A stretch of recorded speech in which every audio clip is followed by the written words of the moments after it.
morning, Trinidad and Tobago, and welcome to the Bourse Report. Well, today we're taking a look at the conglomerate sector of the Trinidad and Tobago Stock Exchange, and we're taking a look at two of the three constituent members, rather, Massy Holdings, as well as Grace Kennedy Corporation, or GKC. Both groups would have reported improved earnings for the respective 6-month and 3-month fiscal periods for 2025. Let's take a look at how they would have done and what investors might expect in the coming months ahead. Turning firstly to Massy, and well, for their fiscal half-year period ended March 2025, the group reported an impressive earnings per share increase, or earnings per share figure rather, of 17.6 cents, a 23.8% increase from the 14.2 cents recorded in that prior comparable period. Now, EPS from continuing operations would have improved 21.7% from 14 cents to 17 cents. So again, recurrent, or it would appear that there's an improvement in recurrent earnings for the group. Revenues from continuing operations up just about 3.9% from $7.6 billion to $7.9 billion. Operating profit after finance costs up a fairly whopping 49% from $370 to $552 million. The big change, of course, despite that fairly modest revenue increase, coming from some non-recurrent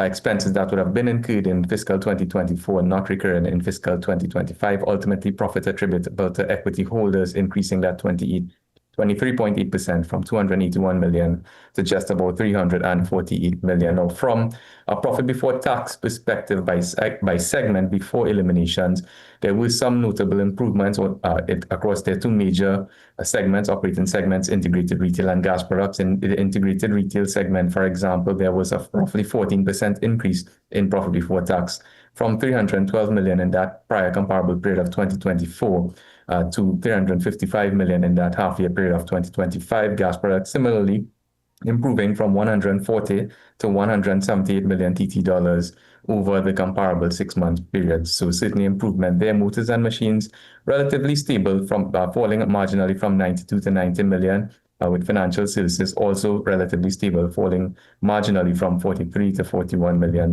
Now, from a profit before tax or operating margin perspective, rather, we can see that profitability margins in general for Massy would have improved compared to that prior comparable period, with profit after tax margin, for example, in that purple segment improving from 3.6 to 4.3%, operating profit margin rebounding sharply from 4.9 to 7%, profit before tax margin also in that blue segment improving from 6.3 to 7%. So perhaps getting back to those profitability margins that would have occurred in the absence of those non-recurring or one-off expenses that would have been incurred in that fiscal period of 2024. From a geographical diversification or geographical composition perspective, we can see not too much in terms of changes here. Trinidad and Tobago is still accounting for just about 33%, so hovering between that 30 to 35% composition of profit before tax.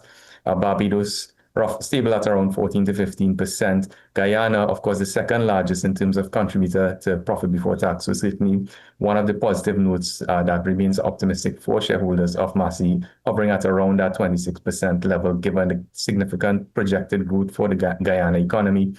In the Eastern Caribbean, around 11%, Jamaica around 8%, falling somewhat from that 11% in the prior comparable period, and Colombia improving just a bit from 3 to 4.7%. So at a price of $4.05 TT on the Trinidad and Tobago Stock Exchange, Massy is trading at a price-to-earnings ratio of 11.2 times, just below the sector average of 12.2 times, with a dividend yield of just about 4.2%, which is above the sector average of 3.6%. So with that modest revenue growth in mind, higher profit margins, or recovering profit margin rather, and that continued geographical diversification, Bourse is maintaining an overweight rating on Massy stock with a stable outlook for the time being. Turning very quickly to the Grace Kennedy Corporation, for that first quarter ended March 2025, the group would have reported a diluted earnings per share figure of TT equivalent 9.8 cents per share, which is a 3.2% improvement from the 9.5 cents TT equivalent per share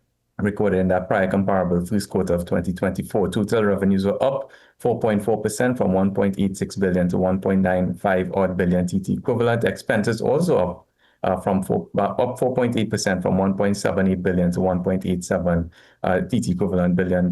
Ultimately, net profit attributable to equity holders improved just about 2.8 million or 3% from 95 million TT to just about 97.8 million TT equivalent. Now, from a profit before tax segment for GKC, we can see that there is a clear leader in terms of the profit generator, with that food trading segment in that pinkish color improving just about 7 to 8% from 101 to 109 million dollars. Insurance also up just about 17.5% from 17 to 20 million in that bluish segment.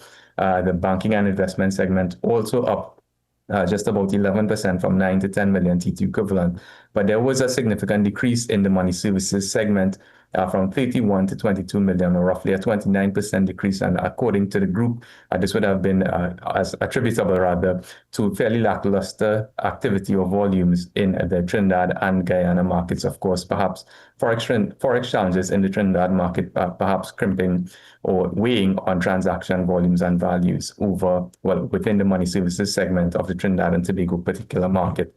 Now, from a margins perspective, we can see that there was a modest decline in profitability margins for GKC, with operating profit margin in that pinkish color declining from 7.3 to 7%, while profit before tax margin declining from 7.7 to 7.4%. Of course, what this means is that the group was a little bit less efficient at converting from profit before tax, for example, every dollar of revenue generated into profit before tax. So in the prior comparable period of the first quarter of 2024, every dollar generated would have been 7.7 cents of profit before tax, whereas in the first quarter of 2025, that would have reduced marginally to just about 7.4 cents of profit for every dollar of revenue generated. From a valuation perspective, however, GKC seems to be relatively more attractively valued on a trailing price earnings basis, with that fairly consistent growth over the past three or so first quarter results, combined with with somewhat of a decline in price. That price earnings ratio has come down from 13.7 times in that first quarter of 2023 to just about 10.6 times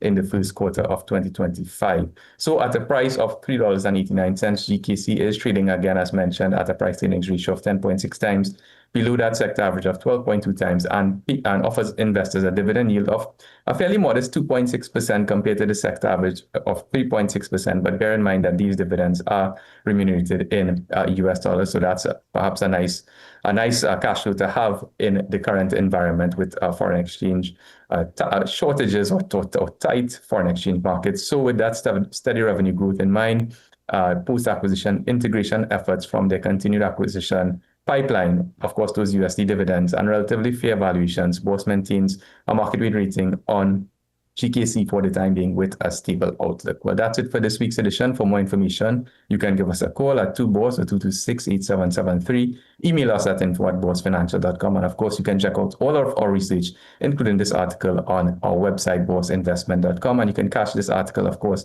in today's business section of the Trinidad and Tobago Guardian newspaper. So until next time, stay safe, happy investing, and we'll see you again on the Bourse Report.